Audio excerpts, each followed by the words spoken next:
السلام عليكم ورحمة الله وبركاته. معكم محمد الكهربائي. طبعا اليوم فتح كرتونة دريل شحن. هذا النوع البالة تكون بالة ألمانية. طبعا شلون تعرف بالة ألمانية؟ تبحث عن الكود الموجود، هذا الكود عن طريق الموبايل برنامج. طبعا انا اشار عليه بالقناة مالتي. هسه ان شاء الله احط لكم هذا البرنامج، ساحط لكم الرابط البرنامج. طبعا تحط هيجي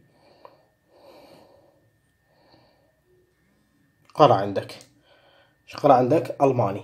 هذا الدريل ألماني. طبعا الشركة مالته صناعة ألمانيا. طبعا راح نفتحه ونشوفكم شكو بداخله. طبعا هاي العلبة مالته تنفتح، وهذا اللي بداخله كتيب نحط على صفحة. طبعا هذا هو شيل دريل شاحن 18 فولت. طبعا هو 18 فولت مو 12 فولت. طبعا هاي الشاحنة بطارية احتياط، وهذا مالت الشحن البطارية. طبعا ما تقبل غلط، هاي التقعيدة مالتها تربط على الشاحنة. هاي الشاحنة ما تقبل غلط 18 فولت. لا تنسون خلاص يصير عندك خلل بالشاحنة تبدلها 18 فولت. طبعا الربط مالتها جدا سهل، قامت تشتغل عندنا بصورة صحيحة. من تخلي البطارية راح يشتغل عندك القلوب الأخضر انه قاعد تشحن البطارية. طبعا جدا سهلة هاي البطارية مالتها. نرجع براين وياها. نوع البراين هاي البراين مالتها، ويجن نفيسات اكثر لونه. طبعا شغله جدا زين. هذا الفل وهاي الشد. طبعا هسه راح نجيب لكم اياه بشد براغي مثلا. تحط هذا اضرب عليه. طبعا هذا البرغي ميلامين تثبيت الخشب.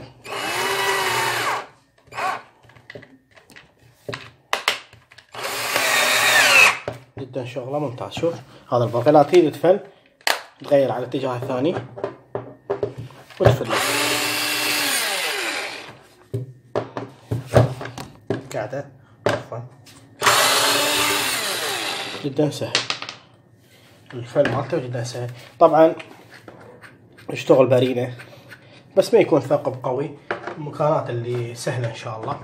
طبعا هاي نوع البراين. هاي البارينة مثلا راح نثبتها، شوفكم شلون راح يثقب جدا سهل. بسم الله الرحمن الرحيم. طبعا خاف تقول زارف شيء، قبل بساعة جربته. طبعا راح نزرف هنا واحد جديد. بسم الله الرحمن الرحيم. بسم الله. طبعا شوف شلون ثقب جدا سريع. ان شاء الله يعجبكم. السعر مالته 35,000 دينار عراقي. البالة الألمانية موجود في الأسواق، البالة الألمانية. طبعا الصيني، طبعا هذا مو يقدر نفيس على الاتجاهين.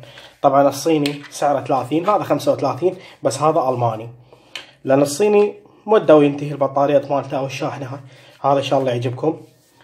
واستفسار اتصال على رقمي على الفايبر أو واتساب. تحياتي لكم محمد الكهربائي. كل ما هو جديد إن شاء الله لا تنسوا الاشتراك في قناتي.